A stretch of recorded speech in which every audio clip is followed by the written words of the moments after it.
This voice will haunt you for the rest of your life after hearing this story.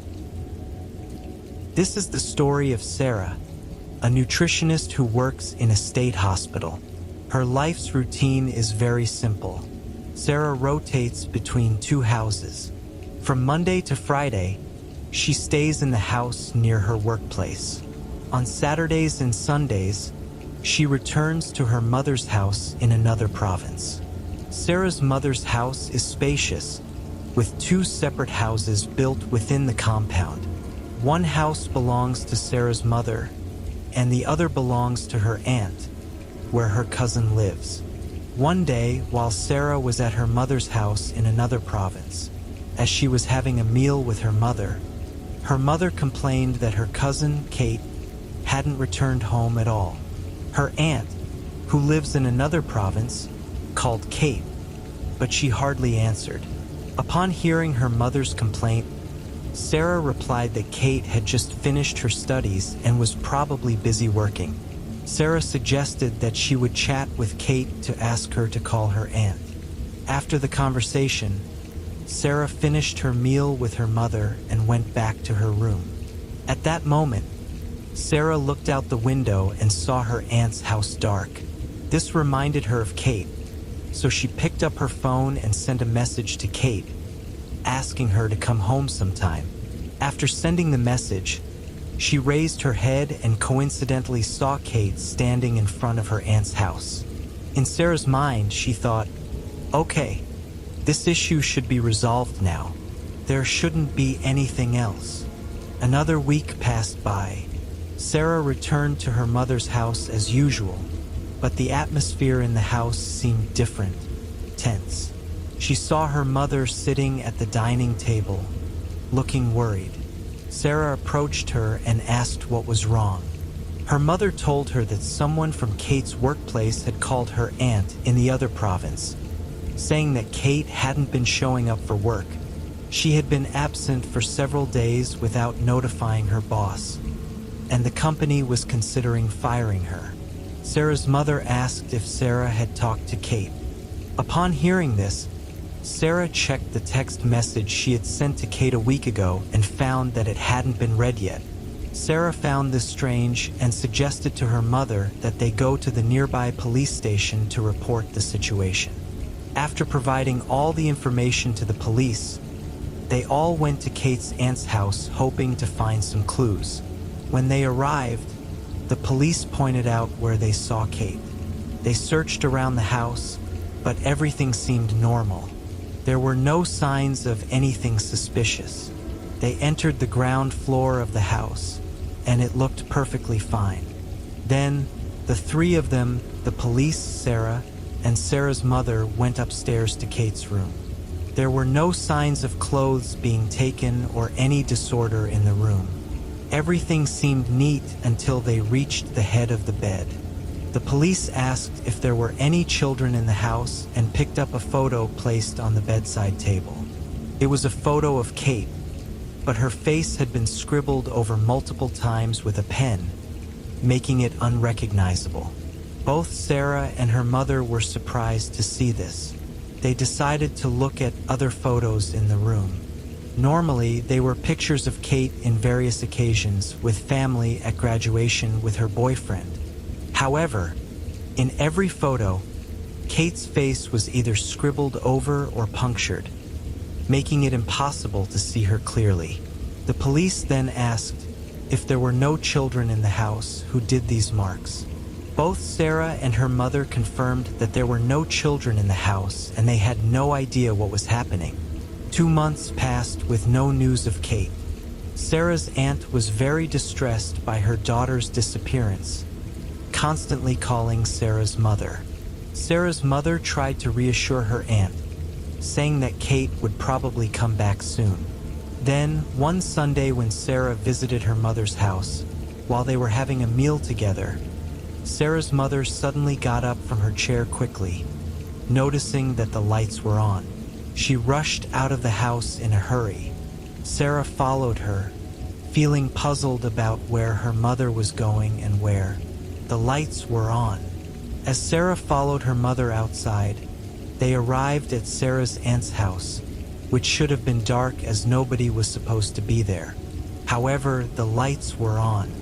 As they approached, they saw Kate on the second floor, smiling down at them. Both Sarah and her mother hurried into the house and went upstairs to talk to Kate about where she had been. But when they arrived at second floor room, the lights were off again, and there was nobody there. Sarah's mother even fell to her knees, whispering softly, "Could it be that Kate is really dead? But I saw her on the second floor." Sarah confirmed that she saw Kate too. After that, both of them walked back to their own house, deeply unsettled. After that day, occurrences of this nature became increasingly frequent. It became common that in the middle of the night, Sarah would notice her aunt's house lights turning on by themselves, even though no one was there. When she rushed to check, she would find nobody inside. Sometimes, upon entering the house, she would encounter long strands of hair of unknown origin. As days went by, neighbors occasionally spotted Kate standing in front of the house, as if looking for someone. Rumors started circulating among the locals that the house was haunted. One day, Sarah couldn't bear the situation any longer. She decided to pray and meditate, asking Kate to come to her in a dream and reveal where her body was, or to make a public appearance to clear up the confusion. She thought that if they found Kate's body, everyone, including her mother, aunt, and herself, could finally find closure, instead of being tormented by the uncertainty of whether Kate was alive or dead. The events unfolded just a day after Sarah's meditation. It was a day when Sarah was returning home from work. She usually had a friend ride a motorcycle to escort her because their houses were in the same alley. As they approached Sarah's house, her friend suddenly shouted in surprise and hit the brakes abruptly. He asked Sarah if she saw it too. Sarah looked towards her own house and saw a woman with long, unkempt hair sitting in front of her house. The figure looked disheveled. Sarah thought to herself that it must be Kate's ghost, perhaps trying to find her aunt, but ended up at the wrong house. However, the figure slowly turned towards Sarah and stood up, then walked towards her. Sarah stood still for a moment, observing. Then, she decided to approach the figure, thinking, "This must be a person, not a ghost. Kate is still alive." Sarah rushed forward and hugged Kate, asking her where she had been. Everyone at home was worried sick about her. However, Kate responded with just one question: "Is there anything to eat at home?" She seemed disoriented and disconnected, as if her consciousness was not fully there. She could answer some questions but not others. However, one thing she kept repeating was, "I don't want to go home." Sarah then took Kate to her own home.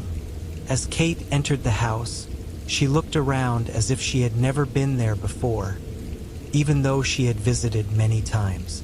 Sarah asked what she was looking for, but Kate didn't answer. Instead, she quickly went to the refrigerator. She emptied the contents of the refrigerator onto the floor, sat down, and started eating. Sarah watched her with suspicion and tried to call her mother and aunt to inform them that Kate was safe and at home now. After talking to her mother and aunt, Sarah turned to Kate and told her to take a shower. When Kate heard this, she slowly crouched down and crawled towards the bathroom like a monkey. That night, Sarah and Kate slept in the same room. Sarah wanted to keep an eye on her, afraid that Kate might disappear again. They fell asleep together, but in the middle of the night, Sarah woke up to a sound. She looked around but couldn't find anything, and Kate was no longer beside her. Kate was gone. Sarah scanned the room and saw that window was open. She quickly ran to the window, but before she could reach it, she was shocked, because she saw Kate's head gradually emerging from under the bed. then slowly sliding herself under the bed. Then she gradually pushed herself and her head against the bed frame, which was the source of the loud noise that woke Sarah up. Upon seeing this, Sarah tried to pull Kate out from under the bed, but she only managed to pull her halfway out. Kate then squirmed back under the bed as before, screaming, "The ghost in the mirror!" Sarah paused and looked into the mirror, but there was nothing there. It was just a plain reflection in the mirror. However, Sarah didn't know what to do because Kate was now wedged in the corner under the bed. Sarah went to the bathroom to get a towel to cover the mirror and told Kate, "There's no ghost in the mirror now. Come out." Kate slowly crawled out, looked around the room, and then returned to bed as usual. After that incident, Sarah kept an eye on Kate's behavior. There were times when Kate acted strangely and times when she didn't. During normal times, she talked and behaved like anyone else. But when she had to go to the bathroom or pass by a reflective surface, Kate would change from walking normally to crawling like a monkey to avoid seeing herself in the mirror. Not long after, Sarah's mother and aunt came to visit her in Bangkok. Kate had been missing for 3 months, causing them great distress. They stayed by Kate's side wherever she went. Understanding their concerns, Sarah let them stay together like that for a while. Meanwhile, she went out to play with the dog in the front yard. As she was playing with the dog, her neighbor came to ask if Sarah had visitors at home. Sarah replied that it was relatives visiting. The neighbor then recounted that last night around 10 to 11 p.m. they saw someone walking back and forth in the middle of the street, and they got scared. Sarah apologized on behalf of Kate. Then both of them parted ways and went back to their own homes. Once inside, she found her aunt and Kate arguing. Kate refused to go home, and nothing could persuade her. Sarah told her aunt not to worry and let Kate stay here for now. Her aunt went back home to get some clothes, then returned to stay with Kate. After all, they would have to go see a doctor together eventually. The argument subsided. On the same night, Sarah and Kate slept in the same room, but Kate fell asleep while Sarah still felt suspicious and afraid that Kate might sneak under the bed. Sarah couldn't sleep, so she sat on the second-floor balcony of the bedroom, continuously scanning the area. After a while, she started noticing something peculiar. There was a woman who had just walked to the front of the neighborhood and then shortly walked back. Then, after a while, she walked to the front again. She kept walking back and forth, and by that time, it was already 10 p.m. Sarah wondered who would be walking around like this at this hour. The woman had long hair, and as she walked, she didn't seem to be walking with any purpose, just a straight, mechanical gait without swinging her arms. At that moment, Sarah thought to herself if this could be the same person the neighbor mentioned. The atmosphere began to change. There was no wind, the leaves were still, no insect sounds, and the dogs started to howl continuously. Then, the woman gradually started imitating the dog's howling and eventually stood in front of Sarah's house. Sarah's dog started to howl along. The person stood in front of Sarah's house and looked inside. While Sarah was staring at the woman, she heard a whispering voice asking, "Is it her? Is it her? Is it her? Is it her?" This shocked Sarah, and then another voice countered, "No, no, not her, not her." The woman then slowly walked away, accompanied by the sound of the dogs howling. Sarah began to retreat slowly into the room and looked at the bed, where she noticed that Kate had already slipped under it. In the morning, Sarah and her aunt took Kate to see a doctor at the hospital.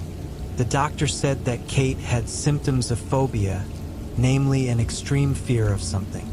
The doctor advised Sarah's aunt to try to find out what Kate was afraid of. After returning home, Sarah slowly observed what Kate was afraid of and concluded that Kate was afraid of mirrors. Sarah once tested it by placing a mirror nearby, and Kate would gradually crouch down and flee, behaving like a monkey. Now, knowing the cause, they went to see the doctor. With frequent visits to the doctor, Kate seemed to be getting better. Before, she used to cower away from mirrors, but now she just turns her face away instead. However, one day, while Sarah was out at work and on her way back home, she encountered her neighbor outside. The neighbor approached Sarah and asked her to tell her sister to stop walking around at midnight and staring at their house. Sarah was puzzled and explained to her neighbor that it couldn't have been her sister wandering around at midnight because her sister was sleeping with her at that time. The neighbor said, "Yesterday I saw your aunt. She even brought your sister into the house." Sarah asked, "What? Are you sure?" The neighbor replied, "I'm sure because I was watching from the second floor of my house. I saw those two talking in the middle of the street at midnight." After finishing the conversation, the neighbor left, while Sarah walked back into her own house. Inside, she met her aunt and asked her if she had invited anyone into the house last night. Her aunt replied, "Oh, nothing happened. The person I brought into the house was Kate. She was just outside, so I brought her in." At that moment, Sarah's mind was filled with reflections on the strangeness that had occurred over the past 5 to 6 months, starting from Kate's disappearance to the disturbing changes in Kate's appearance, her fear of mirrors, the mysterious figure walking back and forth in front of the house, the howling of dogs, and the nosy neighbors. What was all this about? Sarah tried to reassure herself that things would gradually get better. Kate would eventually improve, and she would probably return home on her own. In the end, everything would be fine. Afterward, Sarah walked into the house, went up to the second floor, and entered her own room. Late that night, Sarah came out of her room and went downstairs to use the bathroom.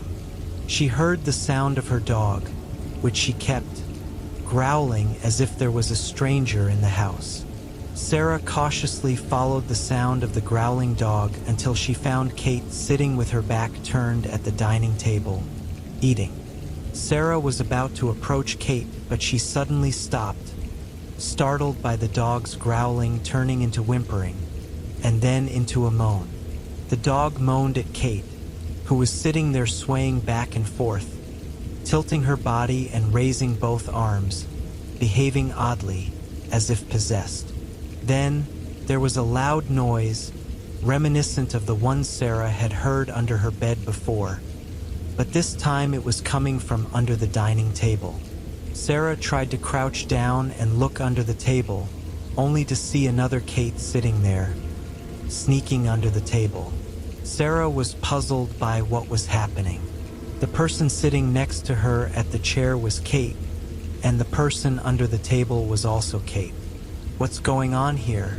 It seemed like the person sitting on the chair could sense Sarah's thoughts as she slowly turned their face towards her. The person's face looked exactly like Kate's. At that moment, the image of Kate's face being scribbled on with a pen flashed into Sarah's mind. The person sitting on the chair gradually opened their mouth wider and wider until it tore open like a snake, and a voice counting in tens came out from the mouth, saying, "Found you, found you, found you." Then she asked Sarah, "Am I beautiful like Kate?" After that, the figure slowly walked towards the refrigerator and started rummaging for something to eat. Sarah's knees weakened, and she tried to sneak under the dining table with Kate, both hugging tightly, too scared to move. After a few seconds, there was a loud voice from upstairs, Sarah's aunt shouting, "Kate! Kate! Where did Kate go?" Then, Sarah's aunt's footsteps hurried down the stairs. Both Sarah and Kate saw 2 pairs of legs walking past the dining table, and then they saw what looked like Sarah's aunt pulling Kate's hand. leading her upstairs. Sarah tried to raise her head to look at the stairs, and then she saw Kate, whom her aunt was holding hands with, turning their face towards her, and point her finger at her mouth, then say, "Shh." After that, Sarah passed out and then recovered around 8 o'clock the following day. The first thing she saw in front of her was her aunt and her mother, a nurse, by her side. In that moment, it seemed like Sarah was recalling the events from the previous night. She turned to her aunt and told her that the Kate her aunt had seen last night was a ghost. Her aunt looked puzzled and asked what Sarah was talking about. Sarah pointed to Kate and reiterated that the Kate sitting there eating was a real person, but the one who was with her aunt last night was a ghost. Sarah's mother intervened and asked if the ghost Sarah mentioned was a real ghost or if it was just her sister acting strange. Sarah affirmed that it was indeed a real ghost, though she knew no one would believe her. After that incident, Sarah became apprehensive every time she saw Kate, especially at night. Every time she looked at Kate's face, she couldn't tell if it was a person or a ghost. The strangeness in the house continued unabated until Sarah began to feel that encountering Kate on the first floor of the house and then encountering another Kate on the second floor became a normal occurrence in this house. Finding another Kate hiding under the table and another Kate eating at the table became routine. Yet, this phenomenon never happened to anyone else in the house except Sarah. Neither her mother nor her aunt ever experienced such events.